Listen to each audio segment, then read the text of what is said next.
오늘 멋진 성도라는 제목의 말씀을 가지고 오늘 이 주일 함께 은혜 받기를 원합니다.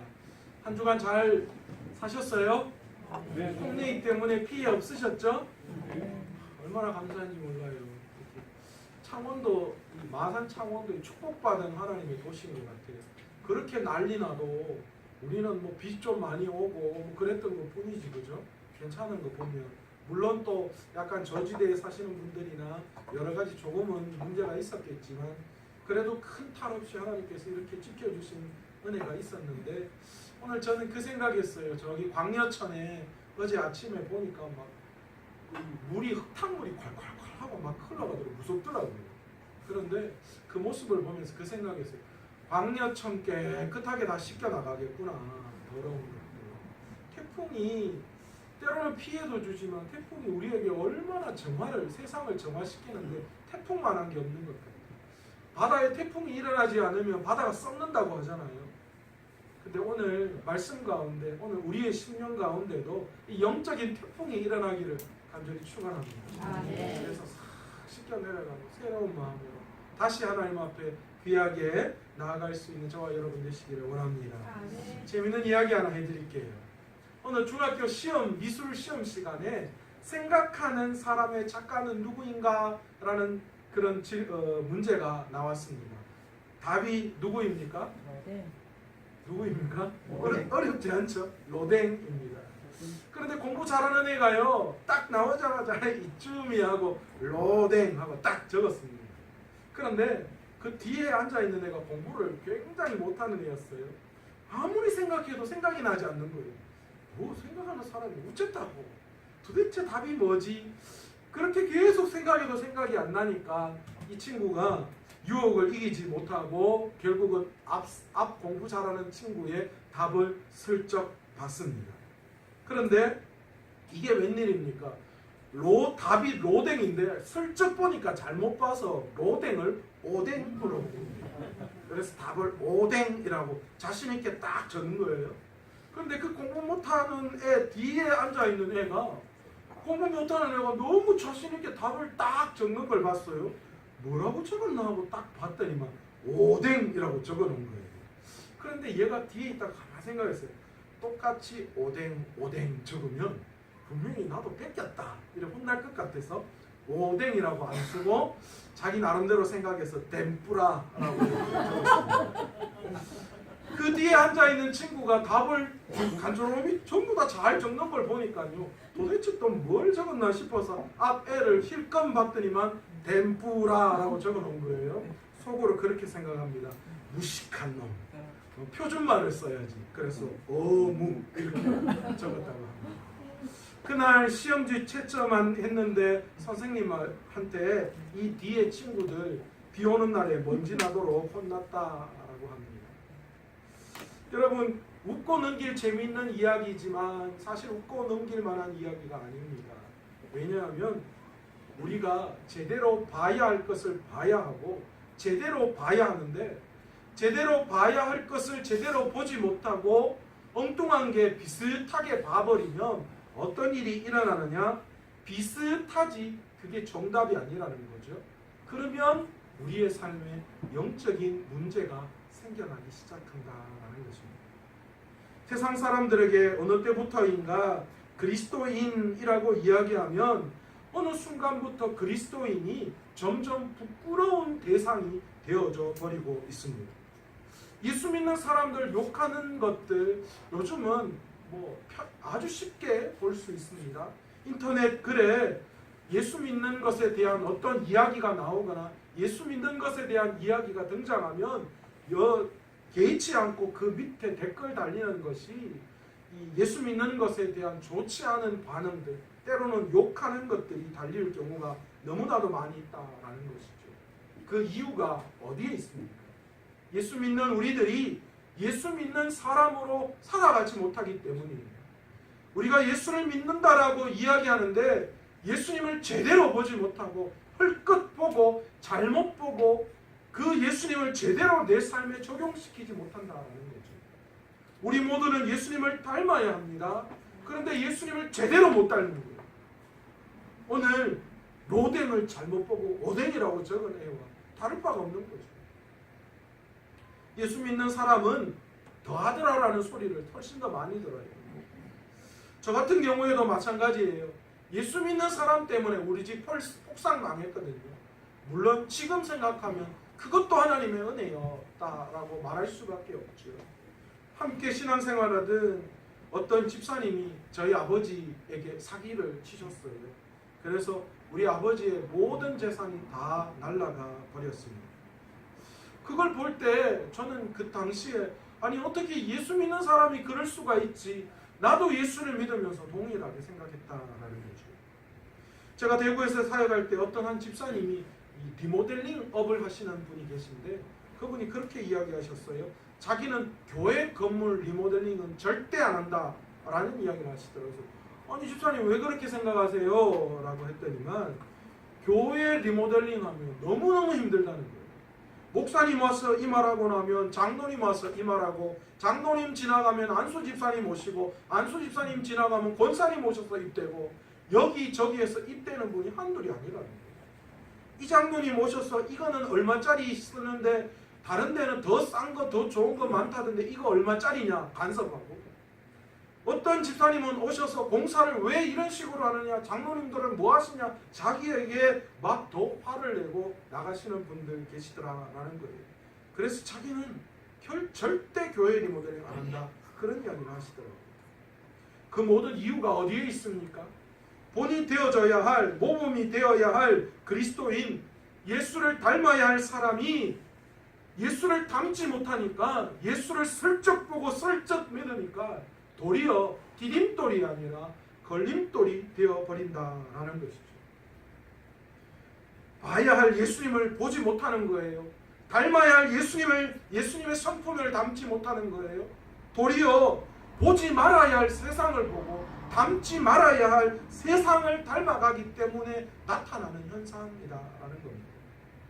그렇다면 진짜 멋진 성도, 진짜 예수님을 보고 예수님의 성품을 닮은 멋진 그리스도인은 어떤 그리스도인일까요? 멋진이라는 단어를 이 사전에서 찾아보니까 하늘 쥐시나 모양새가 격에 맞고 훌륭한 것이라고 표현되어 있더라고요. 그러니까 다시 말해서 이 말은 격에 맞는 말, 격에 맞는 행동, 격에 맞는 모양새를 갖춘 사람, 그런 사람들을 우리는 멋진 사람이다 라고 이야기를 하잖아요. 우리가 세상 속에서도 그렇잖아요.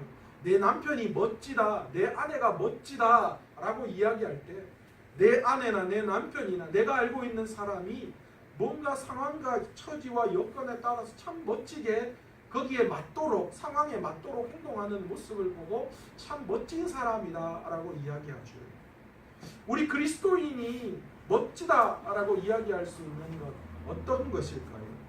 그리스도인다운 분수와 품위가 있는 말과 행동, 모양새를 갖춘 사람, 우리는 그런 사람을 멋진 그리스도인이다라고 이야기할 수 있다라는 거죠.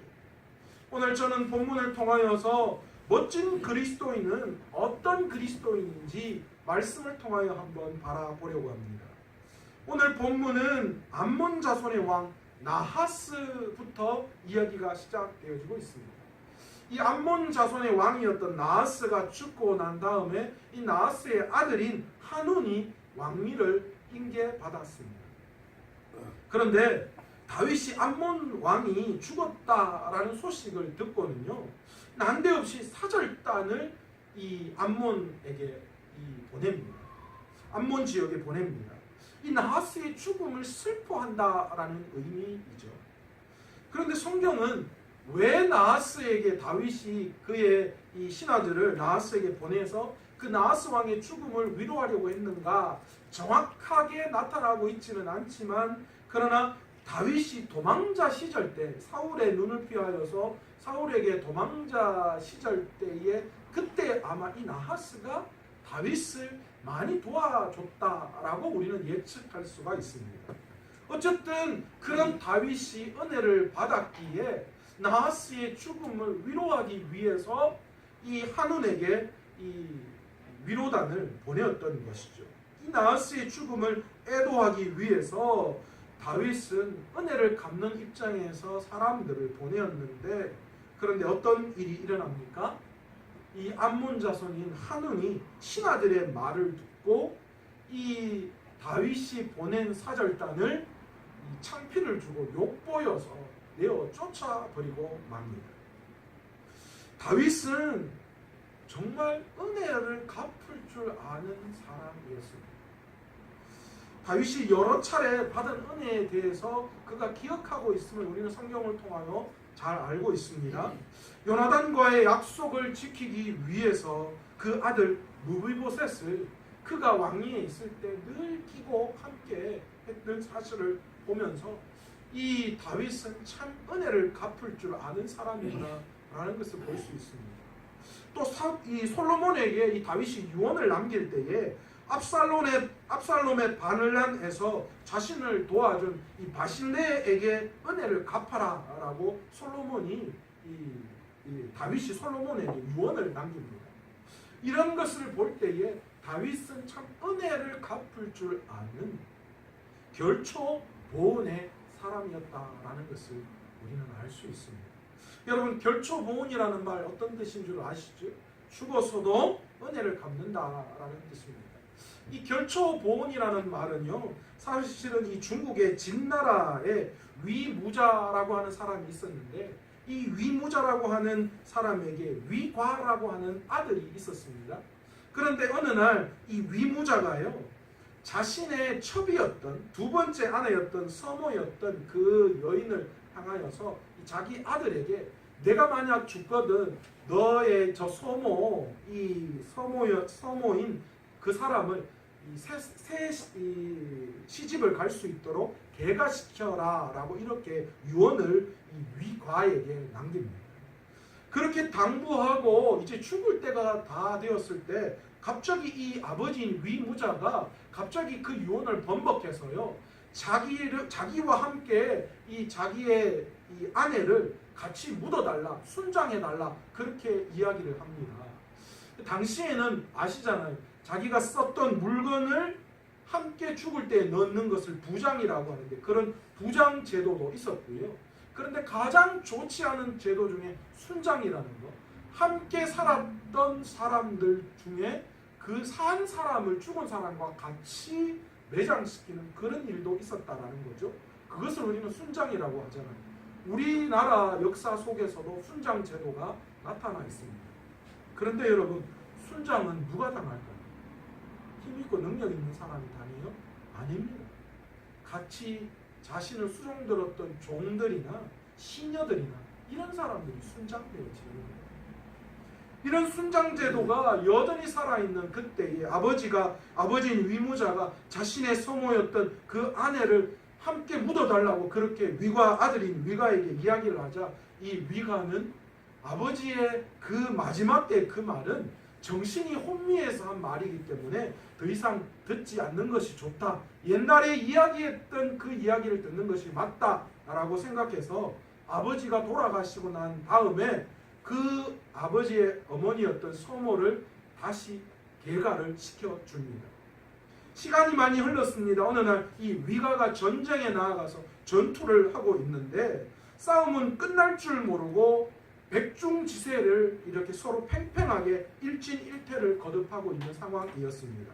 그런데 그때 상대 나라의 장수였던 두회라고 하는 장수가 갑자기 이 말을 타고 가다가 이 말이 이 숲을 사이로 지나갔는데 숲풀이 갑자기 이렇게 숲풀에 걸려서 갑자기 이 두회 장군이 말과 함께 넘어져 버렸던 거예요.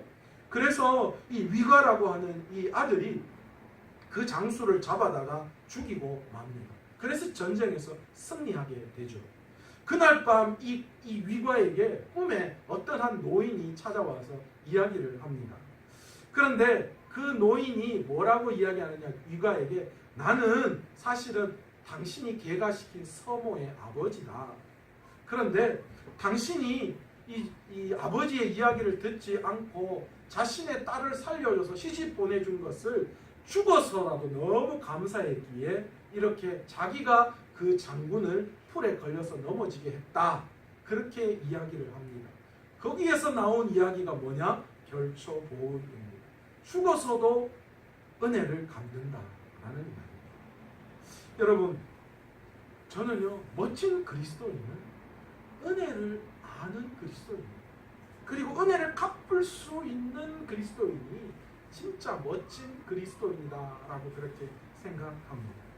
여러분, 세상에는 은혜를 은혜로 갚는 사람도 있고 은혜를 원수로 갚는 사람도 있습니다. 그러나 가장 멋진 사람은 어떤 사람입니까? 원수를 은혜로 갚는 사람. 그 사람이 가장 위대한 멋진 사람이라고 생각합니다. 마태복음 6장 44절에는 그런 이야기가 있잖아요. 나는 너희에게 이르노니 너희 원수를 사랑하며 너희를 박해하는 자를 위하여 기도하라. 그렇게 말씀합니다. 누가 우리에게 그렇게 말씀하신 거예요? 예수님이 우리에게 그렇게 말씀하신 것입니다. 여러분, 멋진 성도의 본을 보이신 분이 누구십니까? 예수님 아닙니까? 예수님께서는 자신을 죽이려고 한 우리들을 사랑하셔서 그 사랑이 얼마나 큰지 자신의 목숨까지 내어놓으셨다라는 것입니다. 자신의 목숨을 희생하기까지 우리를 사랑해 주셨습니다. 하나님은 원수를 진짜 사랑하신 분이세요. 죄로 말미암아 하나님과 원수되었던 우리를 자신의 목숨을 바치며 우리에게 은혜를 베풀어 주신 분, 그분이 누구십니까? 로마서 5장 7절에서 8절에는 그렇게 기록되어져 있습니다. 의인을 위하여 죽는 자가 쉽지 않고 선인을 위하여 용감히 죽는 자가 있거니와 우리가 아직 죄인 되었을 때에 그리스도께서 우리를 위하여 죽으심으로 하나님께서 우리에 대한 자기의 사랑을 확증하셨느니라. 여러분, 은혜를 입고도 그 은혜를 갚지 못한다면 우리는 결코 그리스도인이라고 할 수가 없어요. 아무리 세상 속에서 성공하고 하나님 앞에서 복을 받았다 하더라도 하나님께 받은 은혜를 은혜답게 갚지 못한다면 우리는 결코 멋진 그리스도인이다, 복된 그리스도인이다 말할 수 없는 거예요. 은혜를 갚으려면 은혜를 알아야 합니다. 구원을 베풀어 주신 은혜, 그 은혜를 날마다 우리는 잊지 말아야 하는 거예요. 죄인 되었던 나를 위해서 예수 그리스도께서 십자가에 달려 돌아가심으로 우리가 구원받았다라는 사실. 더 놀라운 사실은 이 구원의 계획을 이루시기 위해서 하나님은 구약의 창세부터 시작해서 지금까지 성경을 통하여서 우리의 역사 가운데 하나님은 역사해 가고 계시더라는 거예요. 여러분, 성경의 역사가 누구의 역사입니까? 이스라엘의 역사이지만 그러나 곧 그 역사 속에는 어떤 것이 담겨져 있습니까? 우리를 향한 구원의 계획, 그 계획이 담겨져 있는 거예요. 성경은 구원의 역사 아닙니까? 나에게 베풀어 주신 구원의 역사가 얼마나 큰지. 여러분, 오늘 우리의 삶을 한번 돌아보기를 원합니다. 여러분, 불평, 불만, 왜 나는 이 모양, 이 꼴밖에 안 되는가? 혹시 그런 좌절 가운데, 원망 가운데 있습니까? 그러나 성경을 보십시오. 나에게 베풀어 주신 구원의 은혜를 한번 생각해 보십시오. 그 은혜가 얼마나 큰 은혜인지를 여러분은 다시 한번 생각해 보셔야 합니다. 여러분, 이 땅에서 아무것도 누리지 않더라도 과연 우리가 불평할 수 있습니까? 불만을 가질 수 있습니까? 없습니다. 모든 것을 우리를 위해서 내어주신 하나님의 그 크신 사랑 앞에 우리가 세상에 그 어떤 거 누리지 않는다고 하더라도 어떻게 우리가 불평불만할 수 있습니까?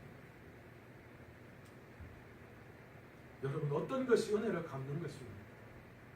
내 모든 것을 주님을 위해서 드릴 줄 아는 사람이 정말 은혜를 갚는 사람입니다. 주님보다 더 소중한 것이 있는 분 계십니까? 제가 만약 여기서 묻는다면 아마도 한 분도 그렇게 생각하지 않으실 거예요. 저는 예수님이 제일입니다. 제일 소중합니다. 그런데 여러분, 제가 바꾸어서 한번 여러분에게 질문하겠습니다. 여러분 지금 가지고 있는 시간과 물질과 노력, 여러분들은 무엇을 위해서 가장 많이 사용하고 계십니까? 제가 만약 이렇게 묻는다면 여러분 주님이십니다 라고 말하실 수 없을 거예요. 그러면서 우리는 뭐라고 이야기합니까? 주님을 위해서 주님이 제일 소중하다. 우리는 그렇게 말하고 있다라는 거죠. 내 스스로 속고 있는 거예요. 내가 정말 하나님의 은혜를 깨닫는다면 하나님 앞에 내 소중한 것을 가장 많이 드릴 수 있고 가장 많이 헌신할 수 있어요. 그래야 진짜 내가 하나님께 은혜 갚는다라고 말할 수 있는 거예요. 두 번째로 은혜 받은 사람은 은혜를 전하는데 힘쓰는 성도입니다. 여러분 우리나라 김치 냉장고 처음 나왔을 때 사람들이 다 웃었는 거 아셔요? 이거는 안 된다고. 김치 냉장고 누가 쓰냐고. 그런데 김치 냉장고를 제일 먼저 만든 회사인 딤체에서 광고를 위해서 머리를 썼습니다. 그런데 어떤 광고를 썼냐 하면 강남의 제일 입담 좋은 아주머니들한테 이 아줌마들한테 냉장고를 공짜로 다 썼어요. 그냥 공짜로 사용하시고 좋으면 광고 좀 해달라고 많은 수의 아줌마들에게 냉장고를 김치 냉장고 그냥 줬다고 합니다. 그런데 놀라운 사실이 일어났어요. 1년이 지나고 난 다음에 갑자기 김치 냉장고가 불티나게 주문이 들어오기 시작했다라는 거죠. 이유인즉슨 이 입담 좋은 아주머니들이 김치 냉장고를 딱 써봤는데 글쎄 1년 내에 김치가 아삭아삭하더라는 거예요. 묵어보니까 신기하거든요. 이게 어째 이런 일이 있노? 이게 이런 게 있나? 하더니만 온 데 가서 뭐 하는 거예요? 내가 얼마 전에 김치 냉장고를 누구한테 받았는데 글쎄 김치 냉장고는 1년 365일 김치가 금방 담근 것처럼 아삭아삭한 게 끝내주더라. 그렇게 입담이 시작되어서 전해졌는데 그것 때문에 김치 냉장고가 불티나게 팔렸다고 합니다. 그래서 지금도 김치 냉장고 하면 딤체가 가장 우리 머릿속에 기억되어지고 있는 거죠. 여러분 가전제품 좋은 거 하나 써도 이렇게 영향력이 있는데 좋으면 좋다고 이렇게 이야기하는데 여러분 그렇잖아요. 어디서 싸고 좋은 옷 하나 구하면 어떻게 합니까? 내가 오늘 이거 얼마짜리인 줄 아나?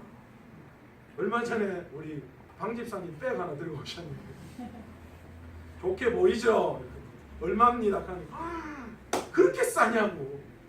좋은 옷 이거 얼마짜리인 줄 아세요? 오늘 제 넥타이가 좀 어떻습니까? 좀 화려하지 않습니까?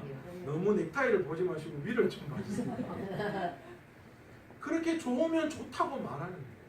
우리가 알고 있는 복음, 우리가 알고 있는 은혜가 그것보다 못하시겠습니까?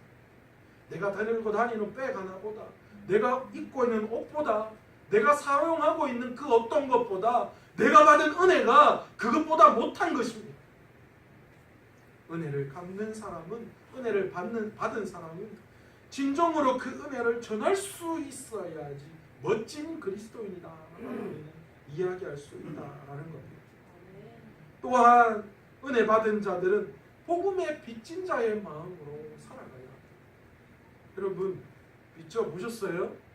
빚 안 져보시면 말을 하지 마세요.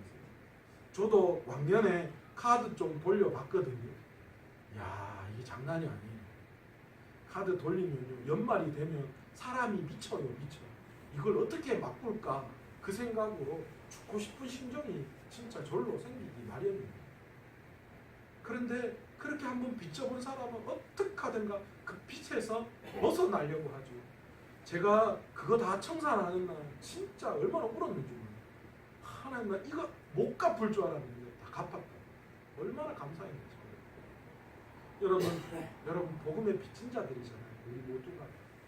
그러면 이 빚을 갚기 위해서 우리는 어떻게 해야 합니까? 우리나라에 처음에 120년 전에 이 땅을 밟으신 선교사님들, 그분들 다 어떤 마음으로 이 땅에 오셨어요? 복음의 빚진 자의 마음으로 이 땅에 오셨습니다. 가장 엘리트들이었어요. 대충 그런 사람들 아니고요. 그 지역에서 가장 유명하고 가장 잘 나갔던 사람들이었어요. 그러나 가장 보잘것없는 이 조선 땅을 가슴에 품고 그들이 이곳에 와서 그들의 목숨, 그들의 자녀들의 목숨, 그들의 미래를 여기에 다 투자했다는 거예요. 왜요? 무엇 때문에? 자신이 받은 그 복음의 빚을 갚기 위해서 기꺼이 자기의 가족, 자기의 인생, 자기의 목숨까지도 내어놓으셨다는 거죠. 수없이 많은 선교사님들의 이야기를 우리는 들어왔잖아요. 무엇 때문입니까?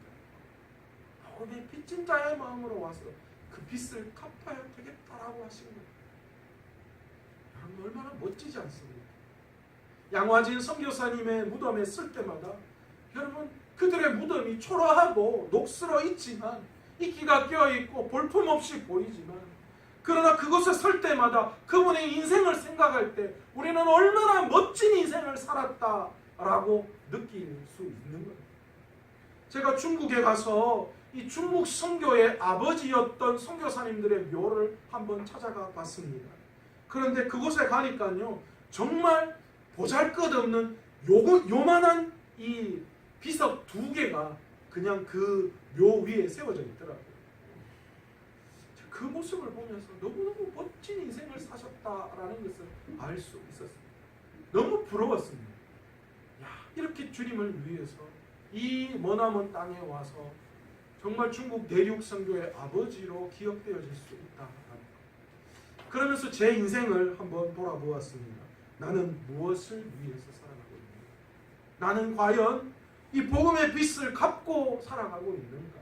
아니면 내 살기의 그 급에서 내 부귀와 공명과 영화를 위해서 오늘도 기도하며 나아가고 있지는 않는가?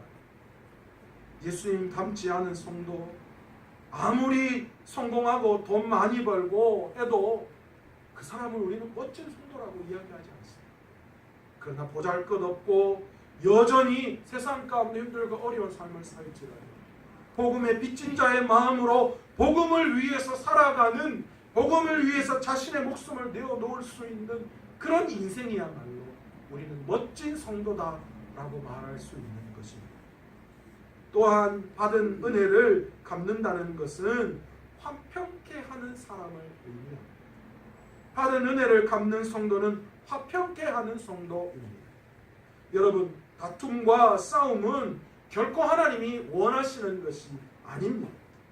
미움, 다툼, 시기, 질투, 우리는 이 모든 것들을 버려야 합니다. 이것들은 성령님이 허락하신 것 아닙니다. 성령님은 오래 참고 온유하며 화평케 하신다라고 말씀하셨습니다. 그 어떤 일에도 결코 화를 내고 다투어서는 안 됩니다. 하나님의 일을 한다고 도리어 화를 내고 다툰다면 하나님은 기꺼이 그 모든 것들을 내려놓으시기를 원하시는 분이십니다. 제가 어떤 교회 사역하면서 정말 경험하고 싶지 않은 일을 경험한 적이 있습니다. 아침에 출근하는데 안수 집사 2분이서요 멱살 잡고 싸우시는 거예요. 그래서 제가 가서 이게 무슨 일이냐고, 왜 이러시냐고 제가 그랬더니만 제가 있는데도 개의치 않고 2분이서 주먹질을 하려고 언성을 막 높이시더라고요. 제가 너무 화가 났어요. 원래 제가 화를 잘 안 내잖아요. 그죠? 화낼 것 같아요. 아니구나. 그런데 제가 그때는 제 마음이 너무 언짢고 화가 났어요. 제가 고함을 팍 찔렀습니다. 지금 뭐 하시는 거냐고. 싸우시더라도 목사가 오면, 영적인 것을 책임질 사람이 오면 그 자리에서 목사님 아닙니다, 아무 일도 아닙니다 라고 숨기는 것이 맞는 거지. 지금 목사가 와서 말리는데 더 화를 내고 더 주먹질을 하는 이게 말이 되는 거냐. 그것도 안수 집사님들이 이러시면 되냐고. 그래서 제가 2분 다 따라오라고. 그래서 2분 다를 데리고 들어갔어요. 그런데 2분이 하시는 말씀이 화가 났어요. 한 분은 차량 운행 때문에 이제 차량을 좀 사용해서 차를 쓰려고 했는데, 한 분은 이 교회차가 제대로 관리되어지지 않는다라는 그 이유 때문에 자꾸만 제도를 걸어서 좀 사용을 못하도록, 그리고 사용을 더 잘할 수 있도록 하고, 한 분은 뭐 당장 차를 사용해야 하니까 그런 편의들을 좀 봐주면 안 되느냐, 지금 차를 써야 하는데 그 두 의견이 부딪힌 거예요. 제가 2분 다한테 그랬어요. 하나님이 이걸 원하시겠네요. 이렇게 해서 차를 관리하고 이렇게 해서 차를 타고 나가는 것을 하나님이 과연 기뻐하시겠느냐. 이렇게 교회가 유지되고 관리되어지는 거 하나님이 기뻐하시겠냐. 차라리 다 그만두시라. 그게 더 낫다. 여러분, 하나님은 화평케 하는 성도들을 원하십니다. 내가 들어갔을 때에 그곳에서 화평이 일어나죠. 오늘 본문으로 돌아가 봅니다. 다윗은 나하스의 아들 한온과도 화평을 도모하기를 원했어요. 그런데 한온의 신하들이 어떻게 합니까? 그 사절단을 곡해하기 시작합니다. 그러면서 한온에게 당신 눈에는 이 다윗이 보낸 사절단이 단순히 그냥 아버지를 위로하기 위해서, 아버지의 죽음을 위로하기 위해서 온 것으로 생각하십니까? 아닙니다. 이 나라를 정탐하고 전복시키기 위해서 온 것입니다. 그렇게 이야기했어요. 그래서 어떻게 합니까? 결국은 그 사람들의 수염을 깎고 또 이 옷을 잘라서 엉덩이가 나오도록 하는 수치를 범하고 합니다. 여러분, 나는 어떤 사람인가? 오늘 본문을 통해서 한번 생각해 봅시다. 나는 하나님의 은혜를 갚아야 할 사람인데 나는 과연 화평케 하는 자인지, 내가 서 있는 곳에 어느 곳에 있을지라도 내가 가면 갈등이 해소되고 충돌이 없어지는 그런 화평케 하는 사람인지, 내만 가면 갈등이 생기고 충돌이 일어나는 사람, 오늘 내 삶이 화평케 하는 자가 되었을 때에 정말 멋진 그리스도이다 라고 말할 수 있는 것입니다. 네 번째로 받은 은혜를 갚는 멋진 성도는 배려할 줄 아는 성도입니다. 여러분, 배려란 말 무슨 말입니까? 이래저래 마음을 써주는 것, 그것을 우리는 배려다라고 이야기하죠. 우리 교회 권사님들은 그런 의미에서 진짜 배려심이 많은 분들 같아요. 제가 가끔 아내하고 이야기할 때마다 우리 교회 권사님만은 권사님 없는 것 같아요. 진짜 얼마나 섬기시고 하는지 몰라요. 제가 그 이장로님 댁에 가서 고기 파티 할 때도요, 우리 유권사님 그 주방 그 싱크대 앞에 서서요 기꺼이 우리 아내를 밀쳐냈대요. 그러면서 저기 젊은 사람들한테 가서 좀 이야기하고 같이 좀 저 분위기 얼마나 좋냐고, 뭐 사모님이 가서 이야기하고 좀 더 분위기 좋게 그렇게 만들어라고 그렇게 하시더라고요. 권사님의 그 배려와 섬김이 정말 대단한 거예요. 우리 권사님 또 주방이다 이모저모 보이지 않는 곳에서 기도하고 애쓰고 하는 그런 배려하는, 이모저모 살피시는 그런 모습들을 볼 때에 진짜 배려가 무엇인지를 우리는 알 수 있는 거예요. 그 모습을 볼 때에 그것이 은혜 갚는 거예요. 그것이 멋진 그리스도인 거예요. 내 잘났다고 좋은 옷 입고 하고 그러는 거 아니고요. 보이지 않는 곳에서 이래저래 돌아보면서 내보다는 다른 사람을 먼저 생각하면서 남보다는 우리 공동체를, 우리 교회를 먼저 애쓰고 생각하면서 배려하는 모습, 그것이 은혜 받은 성도들이고 그게 멋진 성도들이다. 내가 받을 대우만 생각하는 것이 아니라 내가 더 두루 살피고 연약함을 알고 내가 먼저 하는 것, 그것이 멋진 그리스도인이 되어지는 것입니다. 그런데 그런 반면에 이 한우는 이 다윗의 신하들을 어떻게 합니까? 사절단으로 온 다윗의 신하들에게 치욕을 베풀었다라고 하는 거예요. 여러분, 수염을 깎았다라고 하는 건 우리가 생각하는 그냥 아침에 수염 깎는 그 이야기를 하는 거 아니에요. 당시에 수염은 굉장히 권위를 차지하는 건데 그 수염을 깎았다는 말은 오늘 본문에 수염을 반을 깎는 거예요. 얼마나 우스꽝스럽겠어요. 덥수룩한 수염이 반이 깎였다고 생각해 보세요. 그리고 당시에는 속옷이 없어요. 그런데 속옷이 없는데 옷을 엉덩이가 보이도록 잘랐다라는 건 어떤 거예요? 내 신체가 다 드러나도록 조롱거리가 되게 했다라는 거예요.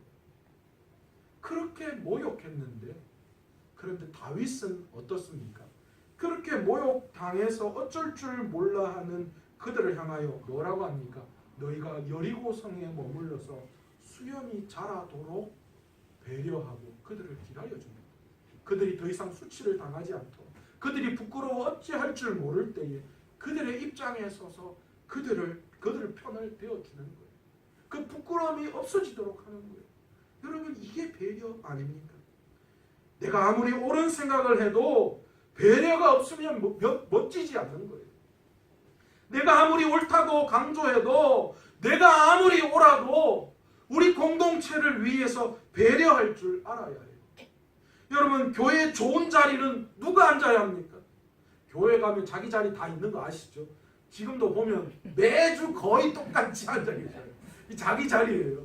특히 큰 교회 또 연세 드신 분은요, 자기 자리에 앉으면 큰일 납니다. 아시죠? 막 난리 납니다. 특히 연세 드신 권사님들 자기 자리에 누가 앉으면요, 세가적이고 뭐고 딱 앉으셔서 계속 궁둥이로 옆으로 막 치는 거예요. 그래서 결국은 자기 자리에 앉는 거예요. 그런데 여러분, 좋은 자리 누가 앉아요? 식당에 가서 밥 제일 먼저 누가 타야 해요? 여름에 에어컨 때문에 불편해 하시는 분들 너무 많아요. 저도 큰 교회에 있어 보니까요, 어떤 분은 춥다 하고 어떤 분은 덥다 하고 어느 장단에 맞춰야 될지 몰라요. 춥다 해서 낮추면 그 다음 주에 덥다고 목사님 왜 이렇게 덥냐고. 여러분, 어떻게 하는 게 맞는가? 내가 좀 춥다 싶으면 추운 자리 피하면 돼요. 내가 좀 춥다 싶으면 옷 하나 더 입으면 돼요. 여러분, 그게 교회 안에서의 배려예요. 나보다 남을 더 먼저 생각하고 더 배려해 줄 수 있는 마음, 그것이 배려의 마음이죠. 성도들에게 그 마음이 있을 때 진짜 멋진 성도. 여러분, 그런 모양 보면 멋지지 않습니까?